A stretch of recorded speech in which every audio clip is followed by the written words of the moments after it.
What is up, everyone? Thank you so much for watching another episode of Moral Dilemma. My name is Ryan. My name is Eric. My name is Daniel. My name is Sam. Whoa. Samuel, isn't it? I go by Sam. I didn't even know his name. I go by Welcome to the Sam. podcast. Wait a second. I thought it was Samuel. No, but yeah, thank you guys so much for watching another episode. We're really excited to be here. Yeah. I know for you guys, he's been been a little released kind of consistent, but I haven't filmed one of these in a while. I've missed you. I missed you too. Thank you. I also missed Don't touch me. Dan. Dan, as you guys know, is a returning guest. That's right. He absolutely killed it with that last episode. I think we got like 3,000 extra likes that day. Yeah. Yeah, and Even though we still have like 300. He has a cult following. that's right. So that's why we have him And back. he's getting a little fired up at our episodes. Yeah, I was getting a little angry. He's ready to talk and he has no He mic. really, yeah. Apparently some of the topics we talk about are kind of controversial, and I did Yeah. not realize that. Yeah. But more importantly, I'm kidding, Dan. You're important. We have Samuel Lindenmuth, and that last name might sound familiar because a few episodes ago, for you guys, we had his big brother Nathan, the college episode, and then he didn't really end up going to college because virtual school got shut down. But yeah, thank you for having us, Sam. Thanks for having me. Yeah, so we got a lot to talk We're about excited today. to be here. Yeah, we got a lot to talk about. Also, the Facebook page, we're at 297 likes. Bring us up, everybody. So bring us up. Invite you, What's wrong with Fathom Arms? Adam Farnsworth. Fathom Farnsworth is laughing hard. Thanks for having us. Yeah, Thanks for having us, Samuel. Man, I'm rusty. See, I feel like I'm usually better about filling in this gap of space. Yeah. Because, like, we did the intro, which I realized I did in the wrong order. I think we did all right. You think we did good? Yeah. What do you think, Dan? I think change is good. Yeah. sometimes. Yeah. I'm okay with that. So actually, this is kind of, I'm okay with that. I'll let it slide. A little bit pet. Okay. So, yeah. I'm excited for this. We got some good stuff. First of all, we're going to talk about movies, which we all know we're all a fan of. Yeah. And we I guess we had some debate about what we're going to actually talk about here, but these are kind of mind-melting or mind-bending type movies that just kind of stayed with us, that we kind of had the thought to think through, or just kind of like left us thinking about it more. Yeah, movies that, from what I'm taking this as, and I'm giving my answer as, is movies that, like, the plot kind of, like, as it was going on, it was kind of just mind-bending, I guess. Yeah. Like, a certain ending of the movie or something. So who wants to kick us off? Because I know a lot of people might be talking about Christopher Nolan movies. Well, I'll throw one out there, and I got several that I could talk about. But look, Hit us with several, Eric. I don't think we've ever talked about the Book of Eli, Oh, snap. which I thought was really. I mean, some people will think it was okay. I think we Some people mentioned think- it, but we didn't go in depth. Have you seen that movie, No, Book of I've Eli? not. Ooh, can't spoil you it. need to watch Oh, it. yeah. But there was an element there that was really cool. That it's one of those movies, and I love this about movies, that if you watch it, you want to go back and just investigate further. Yeah. You're like, did that really kind of portray that? You know, wasn't there scenes here that they kind of messed that up or something? Yeah. But no, that's one of those movies I feel like if you watch it again, you're like, whoa, that was really kind of cool. And things you maybe didn't notice the first time, you're like, oh, that's really neat. So I thought it's a Denzel Washington movie. Oh, yeah. Really Yeah. good. You should check it out and see it. I think the first time I saw that movie, I think Dan and Eric were both there. And I remember during the movie, because you guys had both seen it. Oh, yeah. You kept whispering to each other during certain scenes. Yeah. I was like, what is going on? Yeah, because we were more in the investigative. Yeah, approach to because it. you'd already seen it. And it's one of those And it's movies that, like- like, the second time you see it, it's with brand new eyes. Yeah. Yeah. And I would say Sixth Sense was a movie like yeah. that. I mean, for sure. I think the disadvantage of movies like this that we're talking about is like if you've seen it once or twice, you're kind of done with the experience. Yeah. Which is unfortunate because it's still because that was a great movie. Yeah. If you've never seen Sixth Sense, you got to watch it, and then you have to watch it at least twice. Yeah, because for sure. Yeah. You want to go back and just notice those things that were laid out in the movie. Yeah. So I really like Yeah. those type movies that kind of alter your thinking, and then you think about it for a while. Like Sixth Sense, when I saw that, I was like, that stuck with me for about a week or two. Yeah, And I was for just real. kind of thinking that through and thinking about how cool that was, and and I appreciate the effort that those take too, because you got to think about the director and who wrote the script and everything, and how they had to portray that and put that all together. And so I like the deep thinking of those type films. Yeah. No, I'll stop for now. Let you guys. Okay. I might jump in a little bit more. Yeah. I'm glad you stopped. Dan, you want to go? You're going way too long. I was like, come on, Eric. Here's a rant. Starts crying. Maybe pees his pants a little. Who knows? I'm so sorry. But yeah, Dan, kick us in the teeth with some facts. He's got some notes. I do, but I don't want to mention the ones I think you guys are going to mention. No, I want you to mention it because we can concur or deny. I don't know if that's a word. I know you guys. Yeah, I concur. It means like I agree. Yeah. Well, he said re-concur. We've obviously talked about this before, so he's agreeing again. Yeah, hit us, Dan. So like, I think one of the movies you guys mentioned this a couple weeks ago, but one of my favorites is Shawshank Redemption. Oh yeah. That's one of those movies where you don't see it coming the whole time, and then when they discover, when he says, "What say you, fuzzy britches?" What do you have to say? And he throws that rock, and it goes through the poster, and then it starts backtracking and showing you it's showing you what you were seeing the whole time. Yeah. And you're like, dude, I saw that. I love when movies I saw do that. that. When they do the whole backtrack thing, like Shawshank's a great example of that. And you watch it again. You watch it again, and you're like, and you're trying to piece it together. That's just such a cool story. Oh, for sure. And it's one of those movies I where think that's a perfect movie. Yeah. I really do. It's one of those movies where you want to watch it with people who've never seen it before, and then so you can talk about it. Yeah. So I had that on my list, and another one I had which is mentioned. You guys mentioned a couple weeks ago, The Prestige. Oh yeah. Like when you see what happens at the end, and you think, he's doing this, and you find out, he just had a twin brother, and then Hugh Jackman's actually trying to basically transform himself and manipulate and copy his DNA. I mean, that was just kind of cool. Yeah. So no, I remember the first time I watched that, it blew my mind. For sure. And I know I immediately bought it on Amazon. Oh yeah. I had a couple other ones, like I know Inception. That's when you watch. That's a movie like I watched that again probably a few months ago. I hadn't seen it for a couple years, and even watching it again, I'm still trying to figure out at the end whether he was really dreaming or whether he wasn't dreaming, because you see his top. But one thing that I just read recently, which with that movie I need to watch it again. Supposedly his wedding ring is the clue on that one. There are certain scenes where he has his wedding ring on and certain scenes he doesn't. Well, that's true. And if you pay attention to that, you can kind of... So people are saying that's his real... Yeah. What do they call that thing? The token? The token, that's his real token. Yeah, that's his real token, and that's cool. He kept that one so that he could never fool himself, so that way, But that was cool. Interesting. And Fight Club, I had to put that one on there, because when you get to the end of that one... That's an excellent movie. Yeah. I don't know. Have we talked about Fight Club? Somebody mentioned it a couple weeks ago. Oh, okay. About Fight Club. Yeah. Rule number one. Yeah. It's also rule number 2 too. No, that's a great. But anyways, So that's a few I had. Yeah. Sick. I can go real quick. I'm gonna look mine up because you said real quick, but it's already been 5 seconds. Yeah, I'm sorry. Let's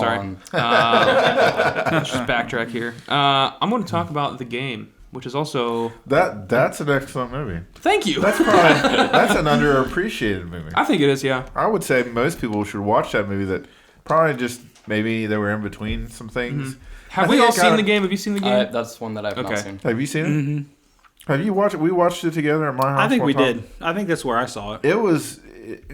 I say this because I think there were a lot of people. I don't know what happened. Like, was it like in the midst of a bunch of blockbusters? I have no idea. Probably. That it got. I think slipped. it got kind of slipped through the cracks. Go ahead. Which is weird because David Fincher makes some huge movies that just blow up. Go ahead and talk about it, because refresh my memory, because I remember. Well, I'm going to be careful spoilers because I know a lot of people haven't seen it. And then that's the question I had for this podcast, maybe even to talk about further. When is a movie beyond where it's no longer a spoiler? It's been out 5 years. True. Well, I think that mainstream movies like that, I think it's safe to say that like it's fine to spoil, like Shawshank. Yeah. I mean, most people have seen Shawshank, But but you're gonna see the movies that are just out like a year. no, but I'm like gonna ruin all your movies for the next year. I've already seen them. but like movies like The Game, like I don't it obviously was underappreciated. At? So there's this thing called the Criterion Collection that like remasters like underappreciated movies to kind of like bring them back to light. And there used to be like a Criterion channel, kind of like a streaming channel for it. And so they have all these movies, like artsy movies that I don't know if you guys would like very much. But The Game was on there, and I saw it was by David Fincher, and I was like, what the crap? Why is there a David Fincher movie on here? Because those kind of movies, like, I guess you could kind of say David Fincher's kind of mainstream. And I watched The Game, and I was like, snap, that was really good. Yeah. But the premise of it is he's like a businessman, like a millionaire, and his brother gets him this birthday present to sign up for this company that kind of makes his life a game. And it kind of just like intertwines with his life. He doesn't know when something's going to happen. There's like clues and stuff, and then just crap goes down. And I'm not going to spoil the rest. Yeah. But the ending to that movie apparently is very controversial. A lot of people didn't like the ending. Really? I'm not going to spoil what the ending is. A lot of people say that like his reaction to the ending wasn't like kind of ruined the realism of the movie.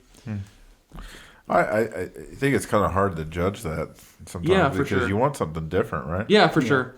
No, I thoroughly enjoyed it. I've seen it twice now. It's one of those movies that you do want to watch twice because the second time you, I don't know if it's like to the degree of like The Sixth Sense and stuff where you can pick up on little things, but seeing it with knowing like the ending of it, it's really cool. The whole movie feels kind of like an escape room almost. Yeah. So that's really cool. But yeah, The Game's definitely up there. Another one that I was going to mention is Taxi Driver. I know that's a huge movie, but I watched it for the first time a few weeks ago because I started going through all the Scorsese movies, which are, oh gosh, incredible. But that shocked me. I know it's not really like, I guess, a brain twister of a movie. It's pretty straightforward, but like not really knowing the explosion of him that was going to happen at the end. He exploded. Really shocked me. He exploded. Spontaneous combustion. He shouldn't have ate that C4. Told him not to eat that C4. Was that when he was in the middle of the traffic, or? Yeah. I guess we can spoil the movie because I think that's one of those movies we can spoil now. But I mean, I think that first of all, I don't think that movie would be allowed to be released today because it's really showing the mind of someone who like kind of is just fed up with like the bad things going on in his life and just turn around into becoming like a very violent person. And I think that those kind of movies are way too sensitive topics to. Well, yeah, like the Joker had a hard time. Exactly. Yeah, exactly. Like they had to keep defending because Joker and Taxi Driver, which I didn't realize. I don't know how I missed that because apparently a lot of people knew that Taxi Driver was a big influence for the Joker. Yeah. But that's what drove him crazy sitting in traffic all those years. Exactly. Yeah. We've moved 5 feet. Yeah. No, I absolutely loved it. I also apparently was it Ronald Reagan was he one of the presidents that was almost assassinated but they stopped it? Yeah, he was shot out on the street. Yeah, and because he got knocked down. Yeah, because apparently I saw an interview with Martin Scorsese about Taxi Driver. And they were talking about how do you feel like your portrayal of the character in Taxi Driver influenced this potential assassination? Because it was really similar. Like, I guess he was dressed similar. It was like in one of those street rallies or whatever. He walked up the same way. And he was just talking about that. So, no, I think it's a crazy good movie. That definitely blew my mind. Yeah. I thought it was just crazy. So, yeah. Sammy. Okay. Sammy L. Hit us with it. I was gonna say Inception, and I figured it would get brought up before. But those Christopher Nolan movies, man. Yeah. Also, shout out to Tenet. Oh, I have not seen. I know you haven't yet. seen it. Really That's another want to. mind bender of a movie. Yeah. By the way, your rent's 30 days late. So sorry. My Tenet. Yeah, that's also good. So, what made you like Inception so well? Just like, I guess the transitions from like one dream to another in that like really action sequence thing in the middle, and then just the ending obviously was really great, and I love talking about that ending. Other movies though, this one I feel like was talked about when it came out and then just sort of died down. But Knives Out, I don't know if you guys have seen it. Yeah, I really like that. Really good. And I really like those mystery killer type movies. Yeah. But that one was like a different direction. For sure, It's like the modern day Clue. I really like Clue enjoyed on steroids almost. It was so good. Yeah, I really enjoyed that. And then that came out the same year as Joker, right? Yeah, that came out last year. 2019, yeah, that came out last year. And then I don't know. I really like Wes. I see you on Letterboxd. Is that Letterboxd? Yeah, because I wanted to have a couple Let's go, in mind. boy. Yeah. Wes Anderson is really good at. I just recently watched Moonrise Kingdom, which is him, and like the storyline is really straightforward, but just like the color and the soundtrack, it makes you like really have to think while watching it. For sure. And then the last one I thought of, I also just recently watched. It won Best Film last year, The Parasite. I'm not usually into foreign films, but that one was. Have you guys seen that? It's on my list. Yeah, it's on my list to watch. That is actually like next level. Yeah. Just, I mean, not even writing. Obviously, it's written extremely well, but every aspect of the movie, I think I gave it a perfect 5. I did too. It was my favorite movie of. Was it last year, 2019? Oh yeah. It won Best Film. Is this subtitles or is this? Yeah, you have to watch it in subtitles, but it's completely unless worth it. You speak the language. Unless you speak Korean. Yeah. See, I'm telling you guys, once you get over the obstacle, I don't know if you guys are even at that obstacle because some people just don't like watching movies with subtitles. It has to be really good for me to watch. I got over that and I got into like the Japanese people. The Japanese. The Japanese. The nation of Japan? Well, I would like to apologize to our Asian audience. It's actually, okay. 900 It's actually Korean. They make great action movies, which a lot of American people haven't seen. Like, there's one called Old Boy, which I was going to mention here, but no one would have seen it. Yeah. That has the biggest so you just plot ignore twist of all anything time. That's good if it's you're not going to share with us. Because I can't handle it because we're uncultured swine. I gotta pump out the content that people are gonna relate to. Yeah. I don't think no one's gonna relate to. Sorry, we're so simple-minded. Sorry. Man, you just insulted Japan and you insulted us. Japanese. Where's my Lego blocks? Oh man, I shouldn't have. I'm an idiot. It's Korean though. It's not Japanese. It's Korean. Yeah, my bad. I thought you were my friend. Yeah. But yeah, no.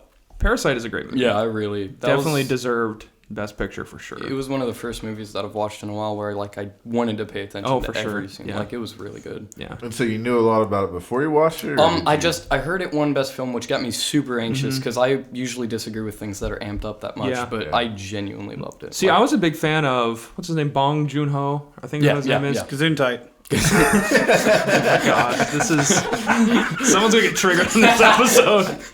We're gonna have a taxi driver come to life here. No, stop. But he also made the movie Snowpiercer. Oh yeah, yes, I've seen that. Oh shoot, did he make Train to Busan? That's the movie that's why Chris Evans had to hold his hand on his face like this at the end of Avengers. Oh really? Because he had a beard. He had a fake chin on. Oh really? Because when they're sitting in shawarma, and they're all eating, Chris Evans is like this, turned away from the camera. Yeah. Because he had a beard for that movie, so they had to. Yeah. Because they filmed that. They filmed that 2 weeks after Avengers released at theaters. No way. I did not know they that. wanted to do just something kind of funny, but he already had a full beard and everything. And he had to cover. Yeah, so he just kind of sat like this. No, Snowpiercer is another movie that kind of blew my mind. Not only because it was just a great movie. Yeah. You've seen it? Yeah. So we've all seen it? Yeah. Sick. So we can talk about this. Yeah, there is a theory online on Reddit. Sorry, Adam. I don't think it's really going to spoil it. That one second. Well, can I say that I'm just offended that you think that we just don't watch? No. I'm not saying that. I'm not saying that. No. I think you guys, obviously, all watch great movies. I'm just saying that, like, I know a lot of people, and I've brought them up before, like Hereditary. Movies like Hereditary that I really like that I know you guys... can we watch stuff and just disagree on a few? Yeah, okay. Do you want me to talk about Old Boy some more? Yeah, sure. Go ahead. I don't want to. I don't care. I don't give a crap anymore. Go ahead. What were you going to say about Snowpiercer? This is something we'll all like. Yeah.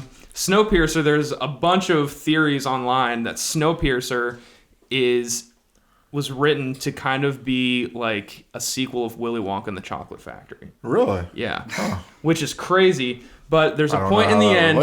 In the end of the movie, when he gets to the conductor. Yeah. he's talking about how the train operates, and there's I'm gonna butcher this.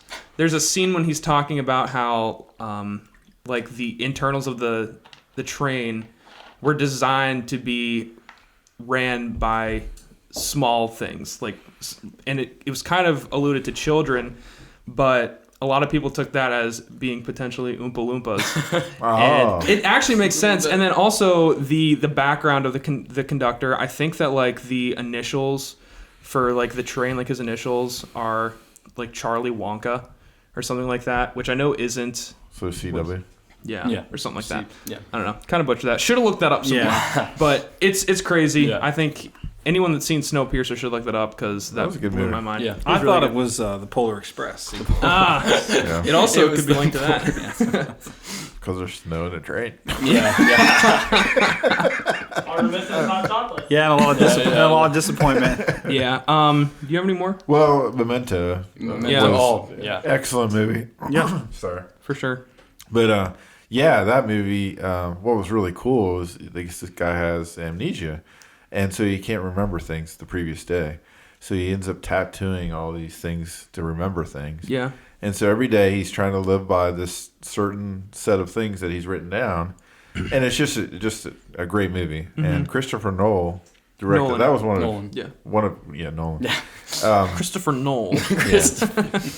Directed that movie, one of his earlier movies, and fantastic. Yeah. You check it out. So a Memento. Yeah. And I think I've seen that around in the $5 bin. And Yeah. They're $3.78 now. Yeah, but it's a great movie. Yeah. I mean, it'll be like one of those movies you're like, oh, it's really kind of cool. Like at the end, you kind of realize what happened and stuff. Another good one that I was going to mention is 10 Cloverfield Lane. Oh. I don't know if anyone's seen that. Yes, I have. Have you seen that? Is that the sequel to Cloverfield? Yeah. I have not seen that. It's Okay. good, actually. It's different. It's definitely It's different. not shaky camera. No, No, which I it's- definitely preferred. I definitely like 10 Cloverfield Lane more. It's much more like psychological horror. It's got John Goodman in it. Yeah. And John Goodman I love John kills Goodman. it. Oh my Anything he does is great. I know. But yeah, he kills it in there, but that's a great movie. The description of this one is, after getting in a car accident, a woman is held in a shelter with two men who claim the outside world is affected by a widespread chemical attack. So Yeah, that's good. it's really good. All right. Yeah. Anything else? Any more mind-bending movies? Yeah, hit us up in the comment section. Let us know if there's any Yeah. ones we missed, because we like to. If we missed one that we would like to see, let us know, because we like to check that stuff out. I mean, I love those types of I'm things. sure we overlooked tons. Yeah. Like, we didn't Yeah. even mention a single. Well, you mentioned Sixth Sense, but like, Yeah. you could have talked about Shyamalan's movies. Yeah. Oh, for sure. Yeah, Yeah. The Village. Yeah. We've talked about the We've Village talked before. about his movies all the Yeah. time. Yeah. Like, obviously, things like that are crazy. And I think I mentioned this, but have you ever noticed, like on the DVDs or the special editions, that there's some videos that you can see movies he made when he was a kid? Yeah, he made like an Indiana Jones. That was one of his first. Oh, really? Yeah, Yeah. like Indiana Jones movie. He had the hat on. And I didn't know he that. was Yeah. like the Indiana Jones. But he had some really cool little concept ideas that he had when he was a kid. That's cool. Yeah. Yeah. No, that's Sponsor us, M. Night Shyamalan. yeah. Sponsor us, throw M. that Night. in there for you guys. Yeah. Sponsor us, We M. haven't been Night. sponsored for a little while. He's actually texted me. Oh, what did he say? He said, "Not in your lifetime." Darn. Thanks. Hey, that's a quick response. Well, that's because we dogged him out for the Avatar movie. Yeah. True. Yeah, we roasted him for a good 20 You minutes. destroyed the Brandon. best. Ah, Yeah. that's the best. And The Happening. Another awful movie. I didn't see that one, so I spared myself. That movie from is so bad. The plants. That movie is so bad that I almost feel like he made it bad on purpose. it. Yeah. You Like, can't watch that there's movie. no way someone made a movie like The Happening and didn't know it was bad. You know what would be funny though, if he could make a sequel to The Happening, and it made The Happening make sense. Exactly. That would be sick. What's happening? Yeah. What's happening? And then he's like, What happened? What just That's happened? funny. We planned this years ago, and he Yeah. just cops out. You know? Like, it's so just like Maybe that would be like what he Bad. does is when he dies, he'll have a movie released that's the sequel to that. Yeah. And That'd be it'll all just insane. bring it to make sense. Does he have any new movies The coming out ultimate. anytime soon? I, don't- haven't heard much from him I haven't since. either. What was it, Glass? Is Yeah, that- Glass was really good. Glass. I did Glass. not I like expect it to be Glass. that good. Yeah, that was good. yeah, Yeah. it was good. Good guy. Yeah. Good guy, M. Night. Yeah, nice. Well, you hang out with him very often. Yeah, I mean, Yeah. we're kind of Awesome. tight. You know, we go Oh, really? bowling sometimes. That's cool. He's always throwing curveballs. Let's go, Ryan. Good one. I think you meant baseball. Yeah, my bad. Bowling baseball. Yeah. To quote Big Lebowski holding the bowling ball, you're obviously not a golfer. Next time Dan's here, we need to have a whole segment where he just talks about the Big Lebowski. Oh, Did I tell you, Dan? I think I did. During my trip to Iceland, we were walking down like the capital of Iceland, Reykjavik. I think it's the capital. It's a big city, the only big city in Iceland, really. And the second thing that we see there is a bar based on the Big Lebowski. Oh my In the middle of god. Iceland. I was like, what the heck? Like, that's the most American thing. I got out of America because I was kind of tired of it, wanted to go to Iceland. And the Big Lebowski was there. It was kind of cool. Brett and I used to sit and talk. Well, we talked the whole shift at work about the Big Really? Lebowski. Yeah, last time I went bowling, I wore my Big Lebowski shirt and I wore my big aviator glasses and my headband. And this guy stopped me. He's like, "Are you on that? Is that you on your shirt?" I was like, "No, this is John Goodman." He's like, "You look just like him." Dude, honestly, that is a compliment. Yeah. That is a compliment. John Goodman is a great guy. Yeah. Let's carry on.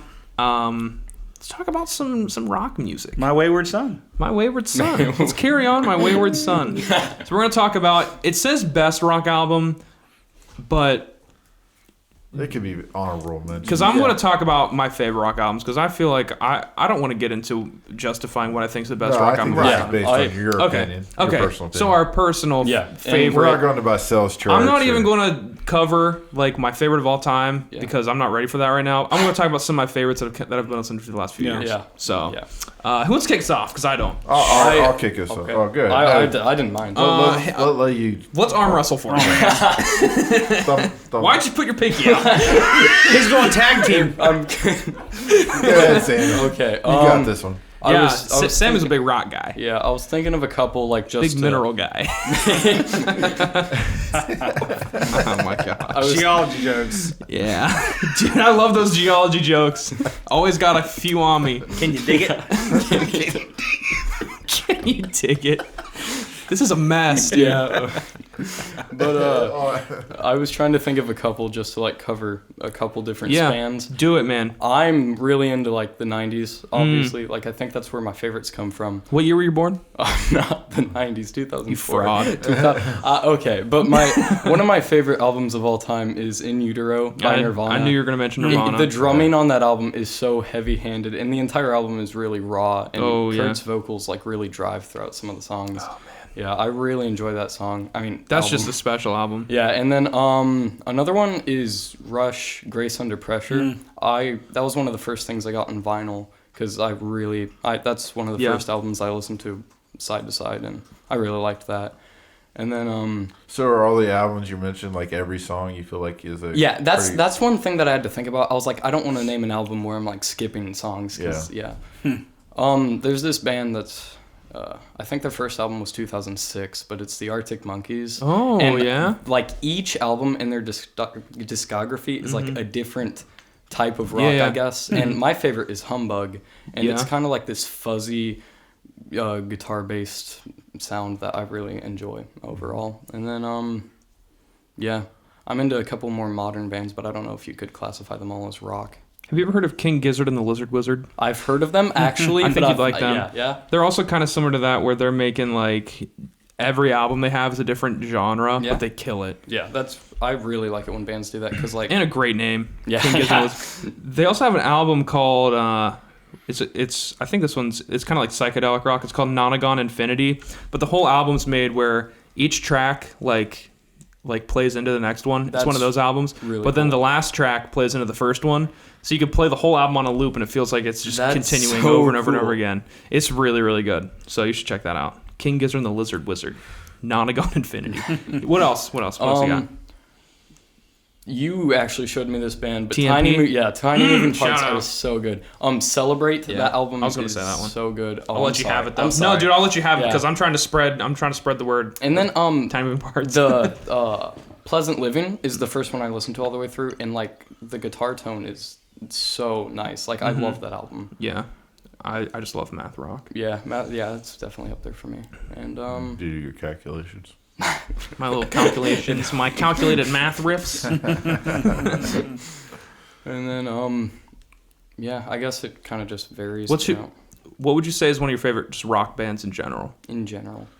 Rock is such a big term. Yeah, it's pretty broad, so you can't really give a wrong answer. The first band I dived into, and listened to all their stuff was Nirvana, and that was back in my, when I wanted to find some. I remember you can pretty much rip out any Nirvana song on guitar you want to. That was also the first band I learned every song by them on guitar because I was that interested. That's crazy. Yeah. Wish I was that dedicated to a band.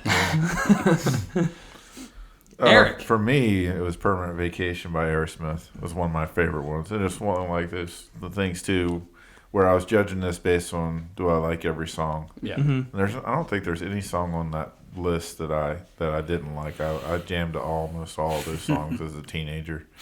I just really was in that moment where maybe they weren't.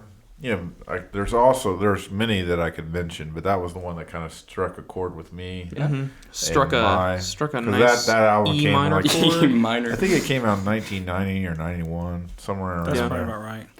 So I didn't look it up, but I know it was around high school. I was about ready to graduate high school, or I was in high school when it came out. So it was one of those ones that just really spoke to me. Really cool vibe. That was a band too, Aerosmith, if you don't know much about them, that were primarily in the 70s, had a comeback, and that was a really good album. Yeah, for sure. Is that it? Yeah, I think that's it. Mm-hmm. I mean, I know you're a big Aerosmith guy. Yeah, but I mean, I also liked which I don't think I would have ever guessed. Oh, really? I mean, I've known it ever since I've known you, just because pretty much one of the first things I remember about you is getting in your car. It's the greatest hits. You're like, hey, let's listen to some Aerosmith. I was like, okay, youth pastor, let's do it. And it was sick. And then I can say something about Adam too, playing the Punisher soundtrack. That's a good soundtrack. I was thinking about that. We need to talk about that sometime, like movie soundtracks. Oh, that's a good topic. What one has the best movie soundtrack? Mm-hmm, for sure. Yeah. Yeah. The Sound of Music. All right, some of mine. I'm not even going to mention classics because, I mean, obviously classics like Nirvana stuff, like Metallica stuff. What was one of the first albums that you really got into with rock? Oh, man. I think that one of the first albums I ever had was Pillar. Oh, what's that Pillar album called? The one with You Can't Bring Me Down. Did Adam introduce you to that? Or no, my parents did. Oh, that's right. Because I was showing signs of being a rebel. And they're like, here, listen to this Pillar. Where do we go from here by Pillar? Now that I listen to it again, I can see why a lot of people don't like it. It's kind of cheesy, but oh man, it still kind of kicks butt. Yeah. Pillar was big. I started listening to The Offspring at a really young age, too. Which had some weird effects on me, I guess. But, yeah, so those are two of my favorite ones. The ones I'm going to mention now, though, is a band I've really liked for a while, Beartooth. They make some really good hard rock, kind of like classic rock vibes, but I'd say a little more heavy. Who would you compare them to? Oh, shoot. Like, why'd you ask that? AC/DC? I mean, I know the lead singer's very, very inspired by AC/DC. Oh, really? So I'd say they have some AC/DC vibes, but it's still kind of modern, kind of like screamy, like screamo music. It's very Disturbed much or Red. Yeah, kind of a mixture, Yeah, a little bit. but yeah, they have a really, really good album called Disgusting. I guess it's just kind of nasty. It's nasty. The song, the lines on there and in between are absolute bangers, just headbanging anthems. Another band I really like is Neck Deep. Their album, How Deep? Life's Not to Get You. Neck Deep. Right up to the neck.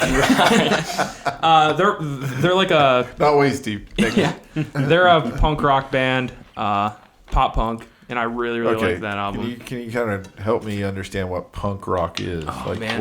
Dude, last time you asked me this question, you asked me what is indie, and I butchered what indie was. It's hard to explain. Okay, but pop punk, though, is... you can help me with this. I mean, I think if you think of bands like Green Day, I think that would help. Okay, like Green Day. Green Day. Yeah. There you go. Sort of the power chord progression stuff with the vocals about how life sucks and stuff. Yeah. You know, that very angsty. Yeah, it's What things do you mean?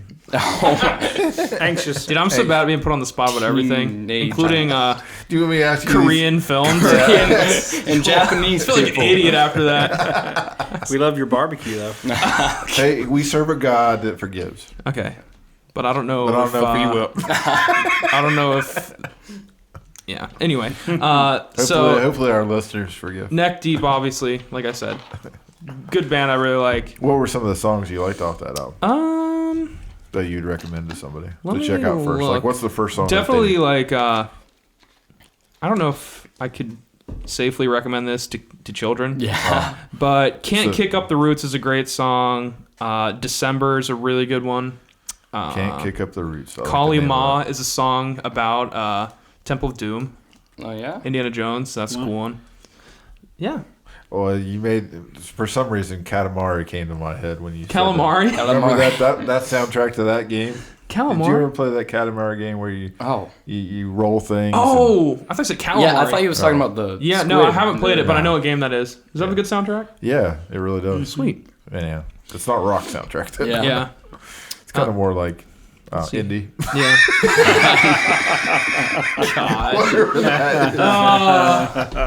I honestly still. Okay, how about Samuel tries to explain what indie? Indie. Oh my, that's such a broad. I know. See? It's hard. Indie rock or like just indie? No, indie. Like, I I'm can- talking about the music genre. I can like name groups pretty well, but That's I can't how like. I am. Like, It's hard.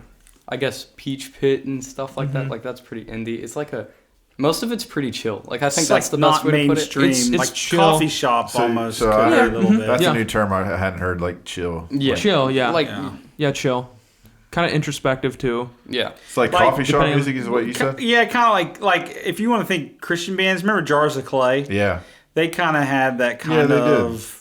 They weren't really rock, their but main they were song was very Flood, but most of their they other had a lot songs- of like songs that had like the banjo and the Yeah. mandolin in it, Yeah. so it was Yeah. very like not mainstream. Yeah, Absolutely. there's a band called Small Town Poets. Yeah, a Christian band yeah, that would be like that. They would be indie. They would Wait. be You indie have music. all these, and his other sound is just indie. Small Town Poets. They were Yeah. If good. it's not rock or it's indie. It's automatically indie. Yeah. There you you go, ever guys. heard that? Small Town No, I Poets? haven't. You should See, check it's them because it's indie. Very. Yeah. But, yeah. The last one I'm going to say is a band called Remo Drive. Oh, I love really, them. really like. I only like one album, though. Their first album that kind of blew up is called Greatest Hits. Somebody's like, you like him, and you're like, I only like one album. No, dude, Remo Drive is very notorious in like that scene of like their first album's the only thing worth listening to, and then they Yeah. just went super downhill They from they there. kind of sold out. Their second They album was sold like out literally so one of the hard. songs So, was like, called they Pop started Song. a on certain the sound. album. I hate that. Yeah. I hate. There was a group called Burlap to Cashmere that had a great album. It was sold out. Christian. Yeah. And then they changed their sound the second, and then nobody cared about it. Producer got a hold Yeah. of them. And Yeah, and I mean, See, like, I'm stick with the sound that fine you with have. bands changing their sound Yeah, because I'm it's up fine to with that. them. And Remo Drive, like they definitely changed their sound, but they were just jerks about it. Like fans were like being like, "Why'd you switch your sound?" Yeah. They were so defensive about it, and it just kind of arrogant. they just kind of fell apart. They also kicked out their drummer from their first album that I mentioned, The Greatest Well, that's Hits. probably the problem, right there. Exactly, They yeah. lost Hear about their- And they kicked him out for no reason. He was insane. He was And really he was good, really yeah. young. He was probably 17. Yeah. and That's he probably was Do you- the killing it. problem have a when you lose a talented person. Exactly, like that, for and sure. It changes the Do whole you- dynamic. Do you have a favorite track off that album? Let me look him up. Mine is the Crash Test rating. Crash Test that One rating? was so good. The I drums really were- like I'm My Own Doctor. Crash too. Oh, I Test. love on I love that's it. what I was thinking in my head. And then the first one I heard was You're Killing Me. And Yeah. that one's Remember still the really Weird Al good. That's a great one. Yeah. Yeah, no, pretty much everything on this album, I can just listen to this album over and over again. Yeah. We need to have an episode with just talking about Weird Al. Just talking about Weird Al songs. You like Weird Al? Don't I you? like Weirdo, yeah. Brilliant we should man. do that He's sometime. brilliant I'm man. Yeah. fat. Wait, yeah. real quick, I want to go back to the topic about selling out. I did Do you sell guys think that Skillet kind of sold out? I don't like their new stuff. Yeah. I don't Do you know think if they that's really selling out, sold though? out. Well- I think they just didn't. They haven't captured their sound that they once had. I think think they need Do you to think go- that's them moving on and trying to experiment with like I new think- stuff, or do you think it's because they like realize that songs like Stars is going to really sell? Yeah, because it's I don't real know. poppy. I mean, it's not poppy, but it's got a poppy sound. Well, and I think there was an element. I think every album or one of theirs it has had a song like that. Yeah, for sure. Yeah, But I mean, I would say Stars is probably the most popular one. yeah. but I just don't think they should I say have it like they did. I mean, not that they can't recapture. Yeah, I mean, for sure.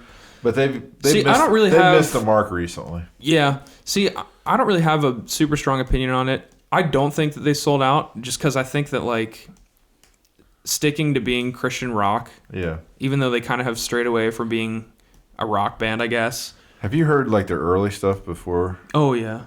It's not very good. Yeah, I know. They're what's it called? They didn't find their sound till later. Collide. Their first Collide's big album. where they hit. Collide was awesome. Collide and Comatose. There was a song about Saturn or something. Yeah. Which is okay, but I mean, it wasn't like the rock that they're known for. Yeah. Yeah. Yeah, like you said, Collide was one of their, and you know, Alien Youth was good too. Yeah. Oh yeah. I liked Alien Youth. That was a good album. But it was more Ardent Worship. I would say they were alternative. Then they moved to rock. Yeah. Right. And now they're back to alternative. The thing with me with Skillet is like I guess sold out isn't the right word, but I've noticed that like I don't know what album it was, but one of them just completely turned me off of their music because like it had a lot of EDM type stuff. Yeah, I think that was Unleashed. Yeah, I wasn't crazy about that. That's when I stopped listening to them too. Yeah. I forget which song it was. I think Feel Invincible I really didn't like. I did not like that one. And see, I feel like they kind of hit... Have you heard that song, Armor? No, I haven't listened to anything. That's a better song. Yeah. On this album? Yeah. No. It's... Yeah.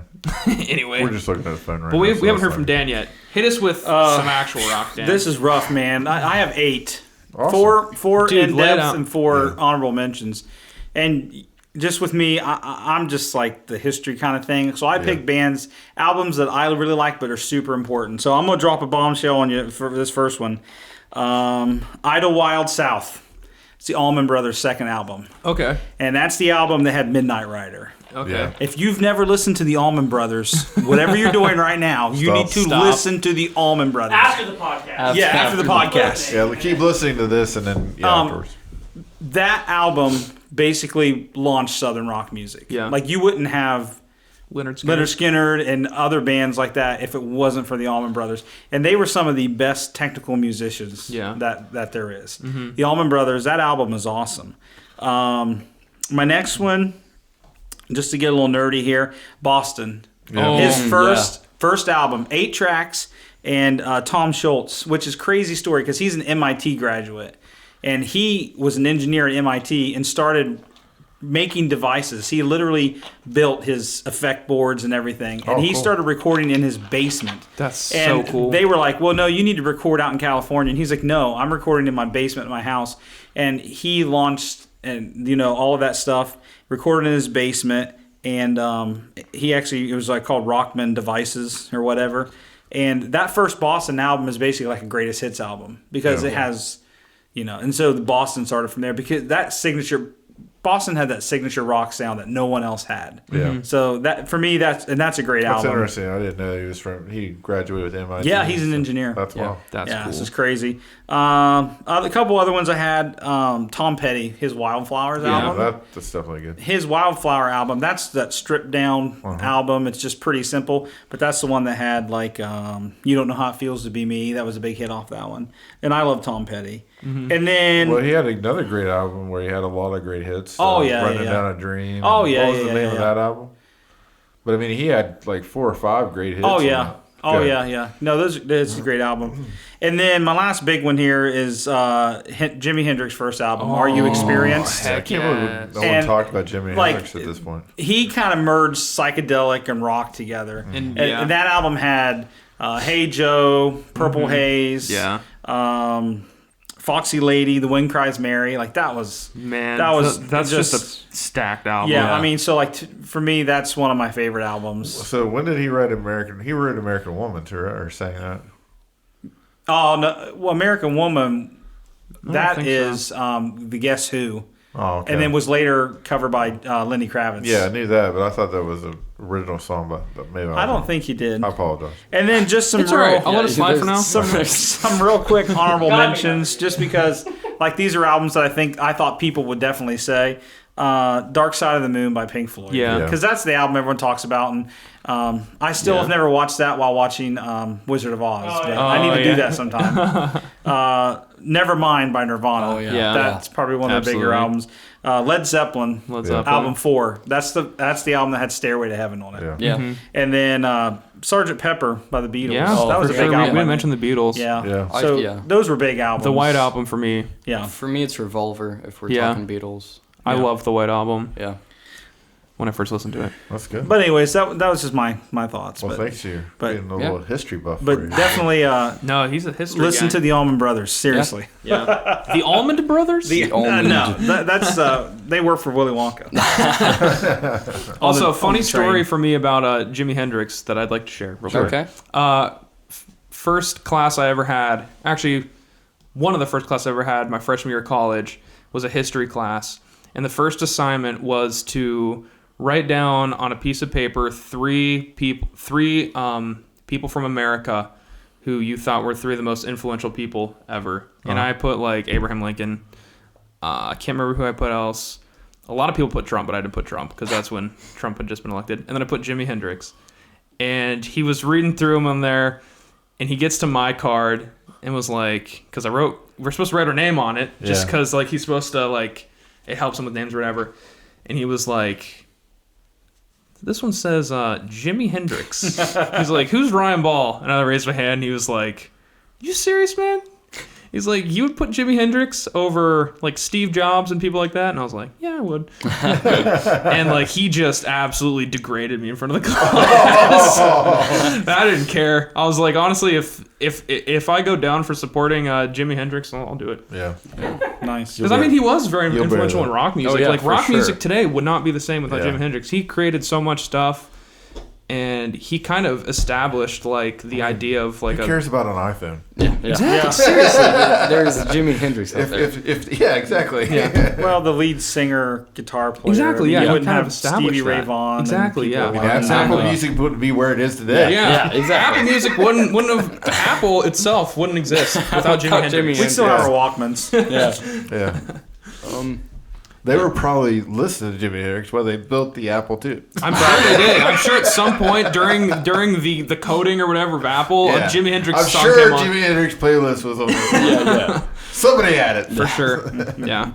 I almost put Kurt Cobain instead of Jimi Hendrix. Yeah. But I was like, you know what? No. Yeah, that probably would have blew up in your I was- face. Oh, for sure. Especially at a Yeah. Christian college. I mean, Kind of sad. You Jimi didn't Hendrix put was my kind of name edgy down. too. What? Put my name down. Influential Gleason. This one says Eric Gleason. I don't know Jimi who that is. Your Hendrix. professor's like, who the heck is Eric Leeson? And then it just says my mom. So Ryan Ball's mom. Apparently. Should have done that. That was hilarious. My mom. Yeah. But yeah, good times. Yeah. Shout out to college history classes. Do we have time for the next one? Yeah, I think we Let's- have. let's send it. Let's do it. We're gonna talk We'll about. highlight it. We're gonna do a quick. What if we each Do a good and a the bad. topic is high school, the good and the bad. So yeah, Yeah. let's just each go through good thing about high school, bad thing about high school. Well, I'll go first. For me, high school wasn't too bad. Junior high, I think junior high for most people, at least for me, was the worst part. Yeah. High school wasn't too bad. I will tell you this, that in junior high I was given a nickname and I hated it because it was named Poncho. It was like a sidekick for some movie. I don't even know the movie. that's I didn't mean. know. Poncho. Yeah, so maybe somebody can look that up for me.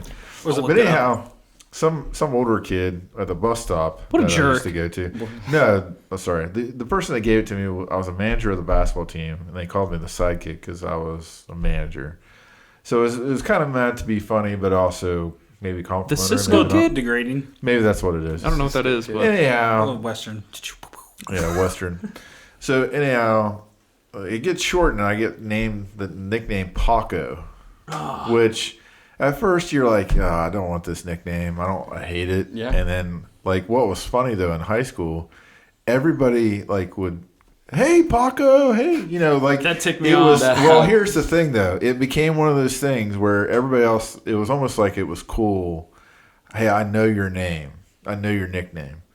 And so, yeah, it was annoying at first, but then I kind of, like my junior and senior year, I was like, I wonder if my friend Sticky feels the same way. Yeah, I mean, I don't know. Maybe you should ask him. Because after he got the nickname Sticky, he was very popular at Cedarville. Really? Like pretty much everyone knew who Sticky was. Yeah, because it's but he ran into the problem where people knew him as Sticky but didn't know his real name, which I'm sure that sucked for him. That was the way for me because, like, I mean, I think people knew my name mostly, but people would often refer, even out in public. It wasn't just in high school. It was like out in public, people would call me that. And so, yeah, it was the good and bad. I'll just leave it at that. Like, let you guys talk a little bit. But that was one of the things for high school that was kind of interesting for me was just have this nickname, and I'd have random kids just say, "Hey," like they knew me, but they were just excited to say my name, say my nickname, I guess. That stinks. So is that your good and bad? Yeah, I'll just put it as good and bad because it was a good experience in a way that, you know, I don't know. Everybody kind of knew me right away, but in another way, it was like annoying too at the same time a little bit. But I kind of embraced it later. Yeah. Poncho, I hated that because like I would hate that too. Too. Once I got Paco, I was like, okay, well, even though I'm not Mexican, like an episode or a movie of Napoleon Dynamite. Yeah, Pedro. That's a great movie. I should have got my T-shirt. Paco. Yeah. Dan, you wanna? Oh man. I mean, I liked high school. I really liked high school. Now, did you find issues in junior high? No, you never had any issues. There were always. I always had. You had those kids who kind of would run their mouth and stuff, but not too many people would run their mouth to me.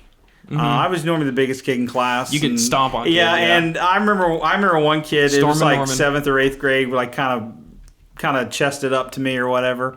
And it was like the only time I ever got into altercation at school, but I just threw him down on the ground. Like no one ever. He was just in my face, but Hulk smash. But I mean, I got along with everybody. Like in high school, I was friends with like the athletes and the nerds, whatever you want to say, like the nerds. Yeah, I was in between kids. But I was one of the nerds though. So you brought everything, and that probably comes from being a middle child. Yeah, probably so. You had to deal with all these other idiots. And but like I was friends with like the rednecks and I mean everybody, but, the hippies, the skaters. Yeah, I mean everybody. But like, well, you're kind of like Paul then. Yeah, Paul basically, is, everything to all people, right? But everyone called me Norman in high school. Like that's what I was called. Yeah. Even teachers called me Norman, just because that's kind of like I had one teacher every time I walked into his class, he'd go Norm, like from Cheers or whatever. So yeah, like I have a lot of fun memories from high school, just silly things. Anything bad happen? Like, did you have a bad accident? Anything? In high school? Did you ever poop your pants in class?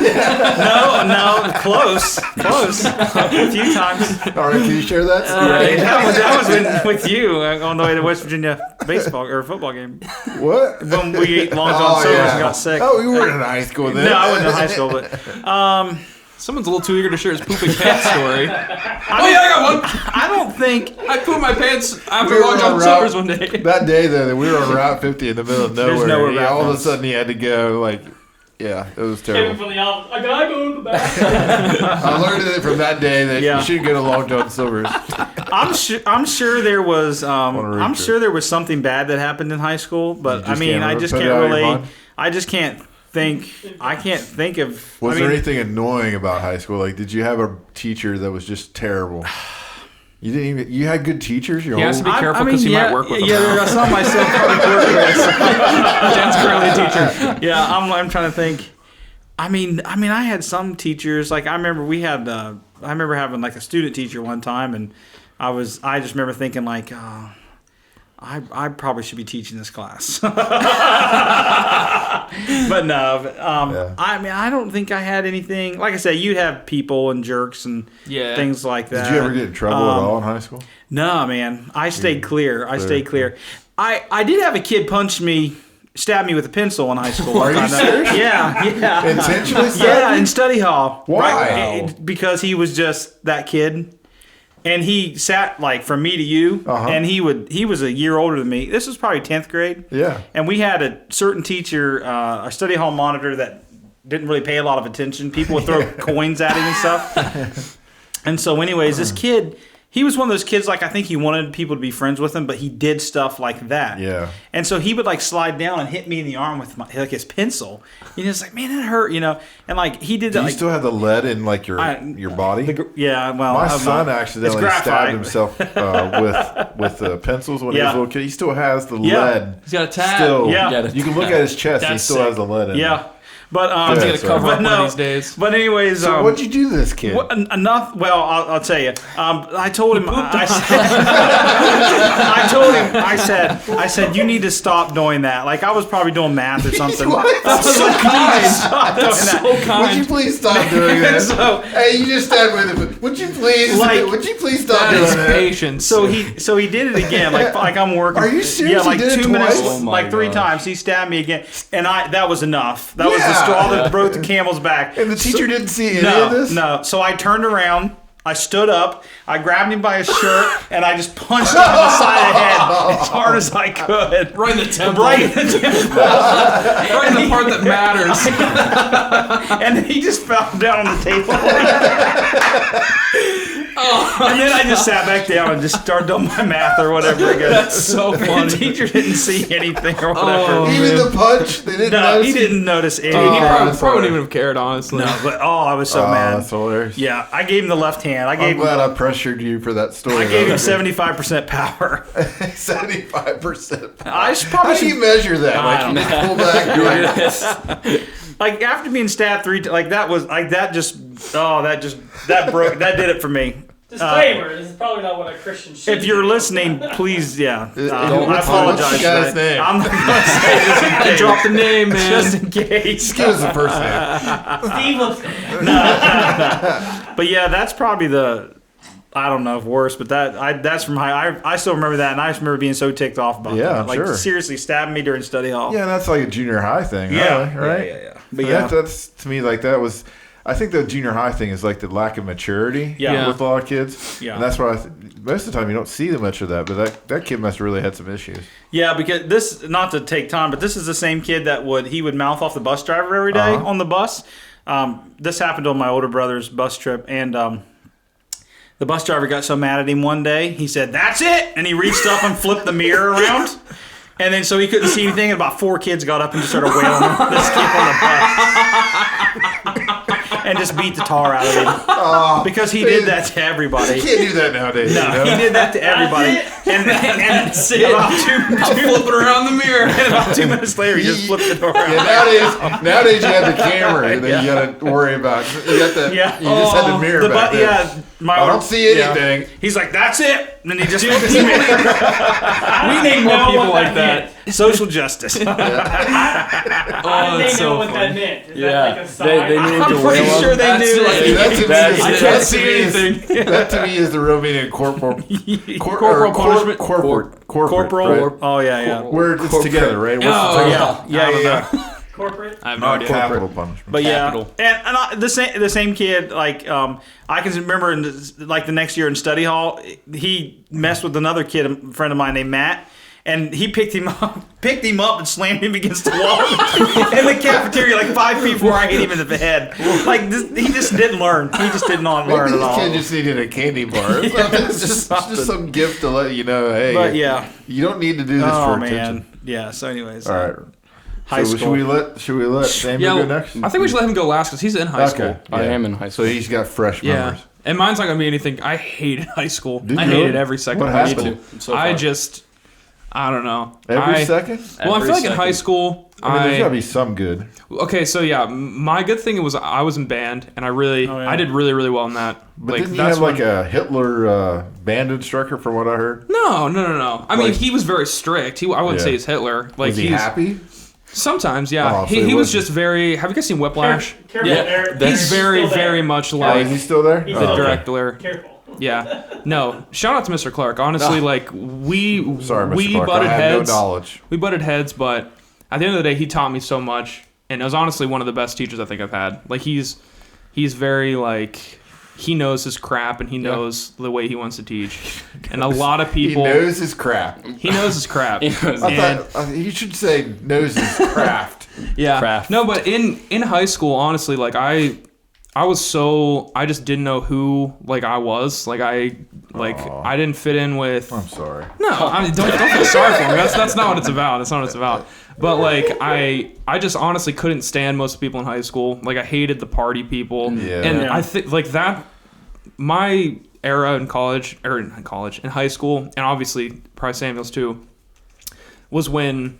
Like, that's the only thing that mattered for kids is, like, status. If you weren't playing a sport or partying with the people playing sports, you were just, like, nothing. And I felt like that. Like, at first I didn't really care, and then as it went on, I was like, man, I just hate this place. Yeah. That is true. That in high school, you do see the cliques, right? Yeah, for sure. You see certain groups that be, you don't really want to fit in this group, or you want to fit in this group, or you're not sure where you fit in. It's more prominent in high school. Yeah, definitely. And it's kind of nice to get away from that after you graduate. Yeah. I'm sure that's what's... Yeah, it was very cliquey, and, like, I know I wasn't by any means mature in high school, but I just thought that, like, a lot of people around me were just immature and thought that, like, their status as athletes and stuff was all that mattered, and, like, people like me who were, like, in band and, like, did things other than partying and stuff, like, just really didn't matter. Yeah, and, interesting. Like, people just ignored me. So in high school, that there are those people that think they're the greatest running back or greatest quarterback. It's like, I'm on the football team, and it's like, no, you're not that good. big fish in a little pond. Yeah, big fish in a little pond. No, but going back to, like, Mr. Clark and band, like, obviously Mr. Clark and me were, like, I was kind of, like, when I got to band, like, I was able to be like myself. I was the funny guy in band. Like, I was. But Mr. Clark was very strict and sometimes would yell at me and, like, stuff like that. But he was one of the only people in high school, like, at the high school, that made me feel like I was good at something, because he would always compliment me on, like, my music stuff. So, and that, I really needed that back in high school.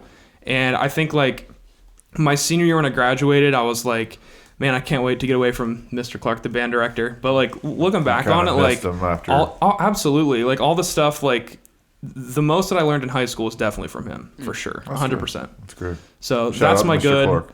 The good thing, Mr. Clark, and being in band, sponsors Mr. Clark. Yeah. Even after Eric called him Hitler. I meant that in the most loving way possible. No, he's great. Well, he is the big reason why youth kids couldn't go to events. But yeah. It's fine. Yeah. But yeah, that's my good thing about high school. Everything else sucked. Loved college though. I have a quick question. When you said Whiplash, were you comparing him to J.K. Simmons' character? Yes. Okay, he very much reminds me of him. Okay. Not to that degree. That's what I was worried abuse. about. No, I haven't seen Whiplash. It's incredible. But like, I'm saying that, like, that character in Whiplash, what's the actor's name? J.K. Simmons? Yeah. J.K. Simmons, his, like, nature in that movie of kind of pushing someone really hard so that they themselves can see, like, them being good at the end. Because that's what happened at the end. Yeah. Because after he did that drum battle, he looks up and makes eye contact with them, and he's like, you've made it. Yeah. That's how I felt with Mr. Clark. Okay. Drops the drumsticks. Yeah. So, yeah. I was just asking because he's a little far in that movie. Well, yeah, okay. Yeah.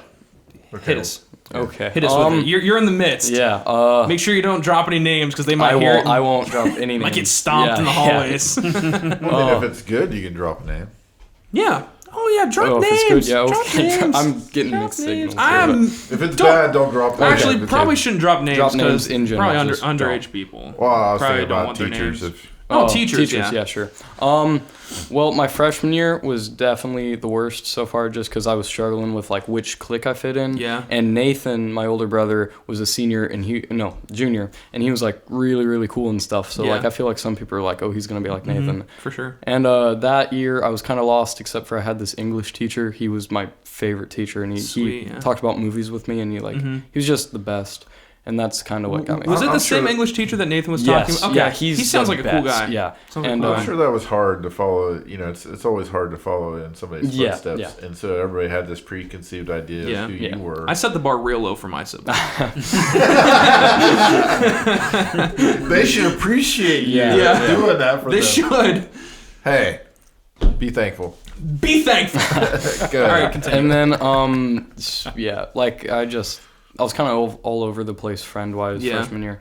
Sophomore year was a little better, as in like I knew where I fit in, and What did you do to kind of get that fit? Did you find people? I kind of realized that I was not fond of the way the popular kids acted. Yeah. Like I know that's a broad term, but like Rage Against the Machine, man. Yeah, like So were you trying your freshman to get into the popular group? It was more and then you just realized like that's not a good fit. I heard a lot about certain people, and then like I actually was with them in a while, and like I don't know. I know there are cliques, obviously, and I hate stereotyping, but like it's pretty big at PHS. I feel like.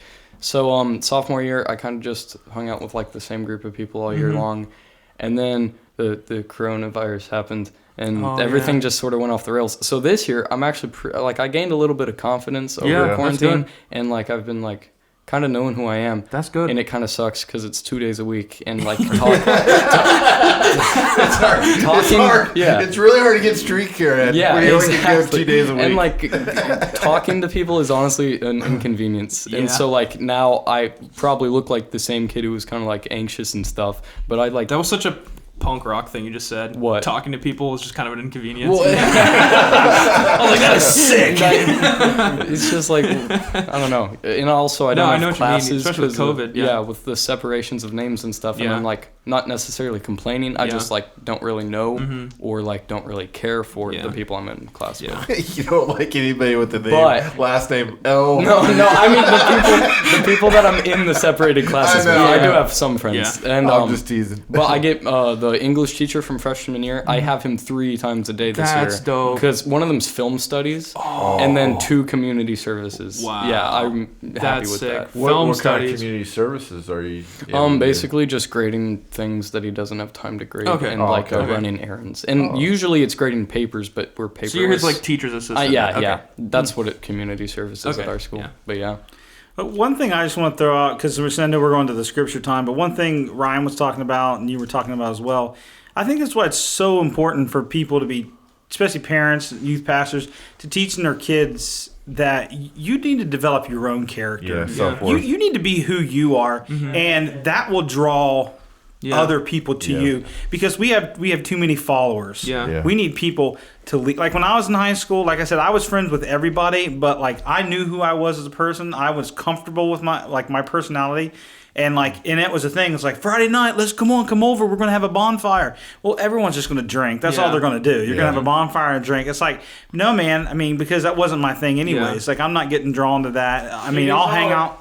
Yeah, I'll hang out with you. Yeah, I'll hang out with you. I'll do whatever you know. But when I think that's we want to fit in so bad that we're willing to do whatever. Exactly. Drugs, drink, premarital relations. A lot of people make poor choices just to fit in. Yeah. Just to feel like they're and that was one thing my parents taught me at a young age is that you do what you know is right, and you will draw people. And my big thing too is anybody that doesn't feed into my life, I don't have time for them. I know that sounds bad. I'm going to treat you nice and respect you, but if someone's not pouring into me, then why am I going to pour into that person? Yeah. You know what I mean? You still got to love them and treat them great, but you don't have to go out of your way, to just try to get somebody to like you. Yeah. People are going to like you the way you are if you are truly yourself. For sure, yeah. Yeah, I think that's very true. You got to work on your character and who you are first. And a lot of times, I think it's just the awkwardness of that stage too in high school and even junior high, where you're trying to figure out who you are, and a lot of times that you need to listen to the right voices, and these voices that make you feel like you're not good enough or you're not, popular enough. That's not the right thing. Yeah, for sure. Be who God's created you to be, and like Dan said, stick to your values, stick to the things that you know is right in your life and stuff. Yeah, I mean, because people who basically you're selling out, they're not going to respect you, and you're not going to see them 2 years later, anyways. Yeah, exactly. Yeah. You're going to have. I have like 2 people from high school I still in contact with.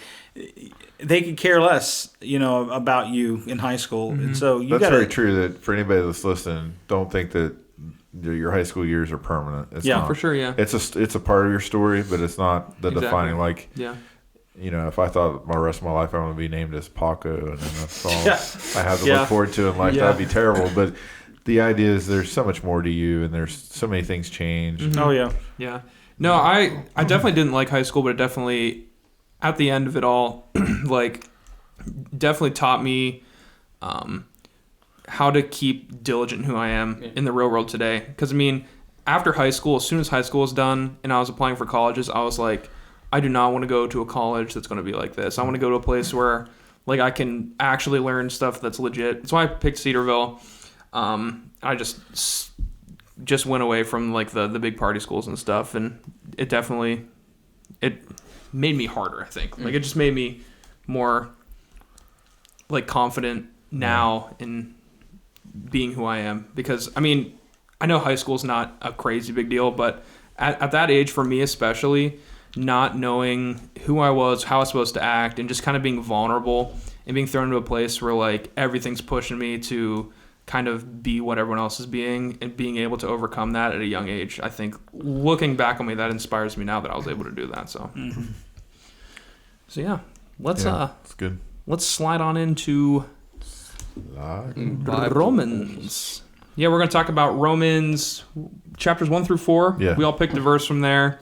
Some absolute fire stuff throughout the whole thing. I know Dan was mad because we couldn't do what? Chapter 8? Chapter 8. But that's okay. That's okay. We'll save that chapter for you when you come back on the podcast. Yeah, you know what would be a great, because for Romans chapter 8 for me, that's one of there's like 2 verses in there that was huge moments in my life. That's cool. I think that'd be a good topic. Like verses, like something when you were struggling through something and you found a verse that you still have up here. Yeah. So for me, Romans 8, that's my. Or right here. Yeah. Adam has it tattooed on his skin. Under his skin. That's Adam Farnsworth, right? Not Fathom. Yeah, Adam Farnsworth isn't allowed to get tattoos. Yeah. Because he's on probation. He's allergic to indigo, so he can't have any indigo. he doesn't, the Native American tattooing, they still use the chisel. It takes like 12 hours. Yeah, it's painful. All right, who wants to go first? Well, I think somebody has. Well, let's just go by chapter. Does somebody have chapter 1? I'm in 4. I'm in 3. I'm in 2. Okay. Ooh. So you go first, Sam. Okay. I had more than one verse. That's fine. That's right? fine. Yeah. Okay.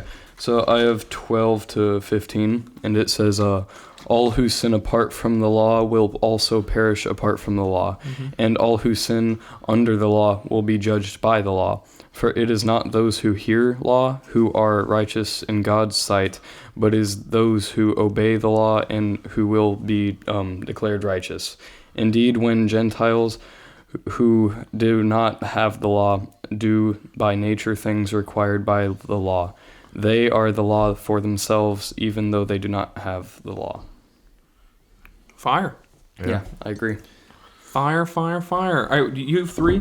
Yeah. You have 3? Well, I want to just talk a little bit about what he shared, because there's, what Paul's trying to address through the whole book of Romans is really this idea that faith is what's important.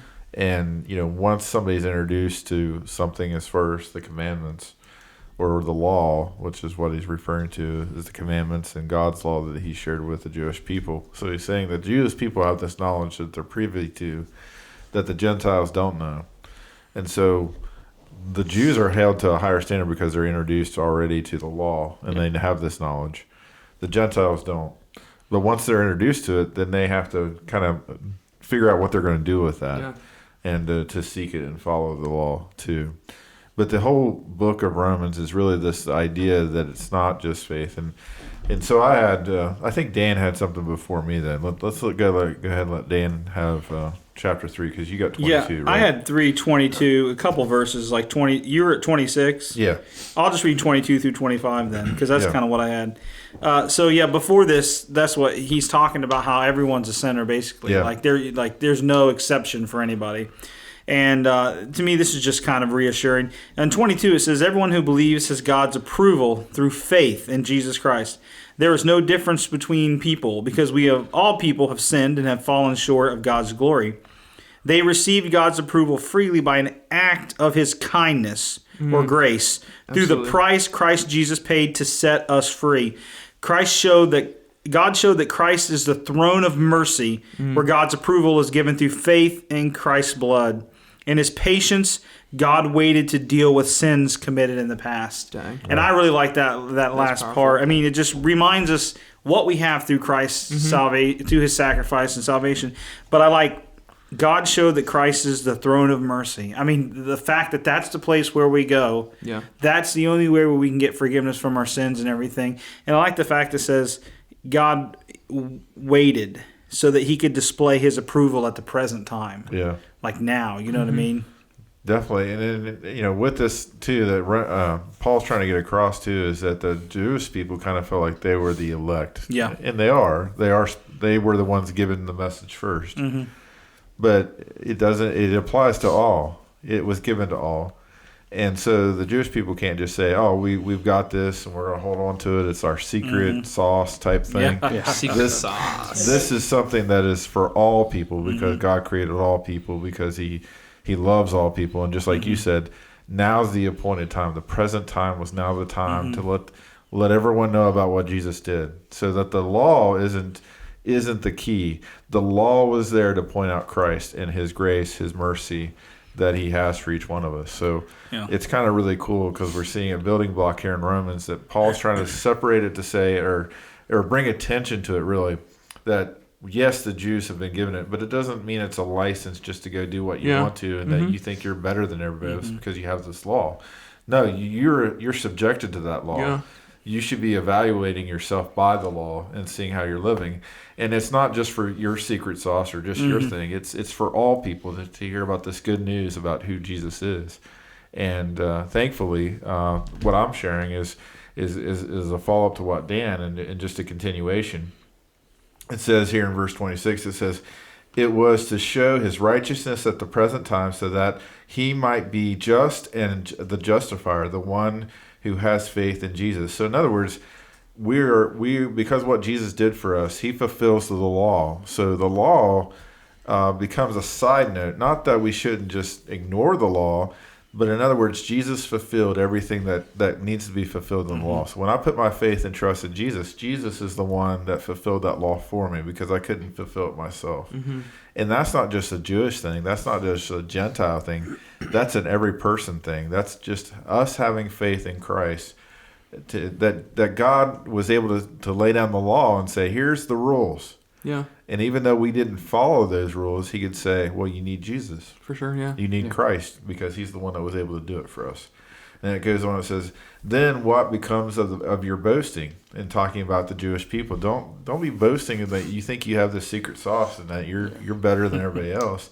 It is excluded.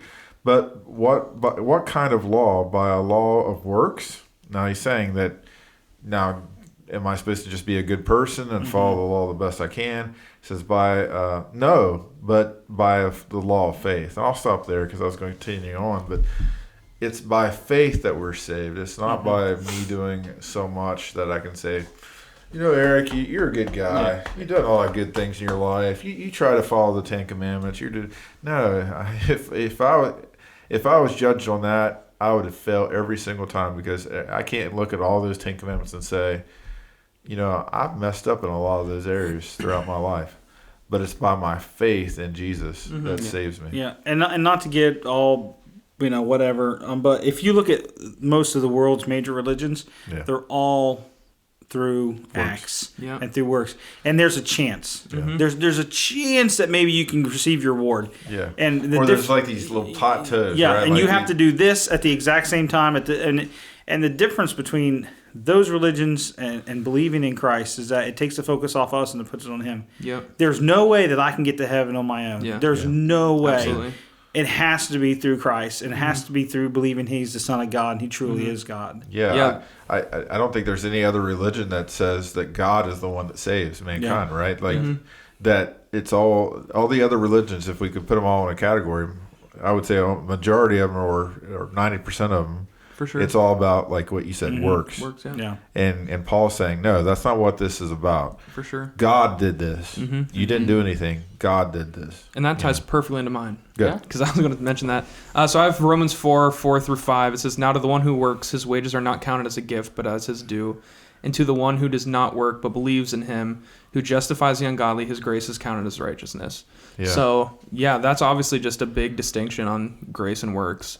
And I remember when I was in college, when one of my classes, we kind of dived into that concept of kind Because, I mean, we hear of grace and works, but I feel like sometimes it's easy to forget the significance of it. Because going to the mindset that we need to work for God kind of makes it makes it seem like God owes us something for what we're doing, which isn't true at all. Yeah. Because saying that I'm going to do this work so that God repays it means that we did something, now God owes us for it. And I think that's just obviously wrong. Yeah. So, like, understanding that just kind of dives into the character of it and really helped me kind of see more in depth the character of God, that just, like, his grace is something that he's already given us, and that it is our job now to glorify him and do things because he's already done it for us. Yeah. And that's what I was going to say at the end of that chapter 3 that kind of builds off what everything we've been saying is it says, at the very end, it says, do we then overthrow the law by this faith? By no means. On the contrary, we uphold the law. In other words, I live the law as a Christian now, not because of works. I don't want to do it because I'm doing something that shows how good I am. I do it because of the love I have for Jesus. So it's a relationship thing. It's I do it because I want to represent Christ well, because I love him and because I believe in him. And by my faith, it's just like Abraham. Abraham had faith that he believed God's word, and he says, you're going to make me a great nation. He trusted that. It's by faith that we have in God and in Jesus that Jesus is the one that saves us. Absolutely. Wow, that all really tied in together well. That was really good. There's Romans for you. There's Romans. Romans is really. I mean, there's a lot of great books in the Bible, but Romans is one I would recommend any new Christian. Like, I would recommend reading the Gospel of John and then going to reading Romans. I think those are two good ones to read, right out of the gate, because it kind of really works on this idea, because there's so many people that believe it's works. Yeah. There's even Christians that sometimes fall into that trap of thinking it's works. Yeah.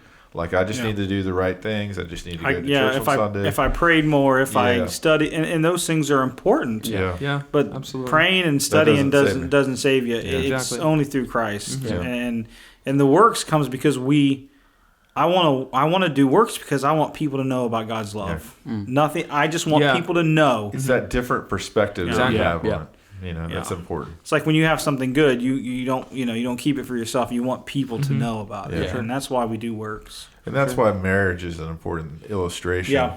Because I don't do the things for my wife because I feel like I'm obligated or I have to do it to prove that I'm a good husband. No. Yeah. I do it out of love. Exactly. I do it out of respect. Exactly. I do it out of a different meaning because I believe in our marriage. Yeah. You know what I mean? Absolutely. Yeah. Good show. Good show. Thank you so much, Samuel. Yeah, thank you so much, Samuel. It was awesome. Always a Dan's pleasure, second Dan. round. Thank you. Appreciate it. Good times. Good times. Yeah, good episode. Right before we exit, though, I just thought of this. During the rock music segment, I wanted to shout out one of my friends who just released an album. Oh, yeah. Awesome. Great guy. His name is Luke Combs, not the country guy. Oh, okay. But he has Luke. Yeah, he listens. He actually wants to be on the podcast. One of my best friends. Great musician. His group name is called Money Pit. Oh, cool. So, one word, it's on Spotify. He just released an EP, self-titled Money Pit, and it is insane. Okay. He's really, really good. Awesome Christian guy. Met at Cedarville. Do you need to ask permission that we can maybe tag him in the podcast here? Yeah. Like I'm just going to do it. I'm not even going to ask. You're not even going to ask? He's not going to care. He's not going to care. But yeah, it's actually doing really well. He's got... sued? My favorite song on that album, there's two that I want to recommend. So once again, Money Pit, one word. Blue is a great song. And then the other one is Phase. I think Phase is the best song on the album. He also has an acoustic version of it. So everyone check it out. Money Pit. Save it. Thank you all for watching. Sorry for that shout out, guys. No, I had to do it because he's a great guy, great music. So yeah, thank you so much, Samuel. Yeah. Killed it. Dan, killed it. Appreciate it. You guys. You guys killed it for clicking on this video or link on Spotify. Yeah. Peace. Deuces. Bye.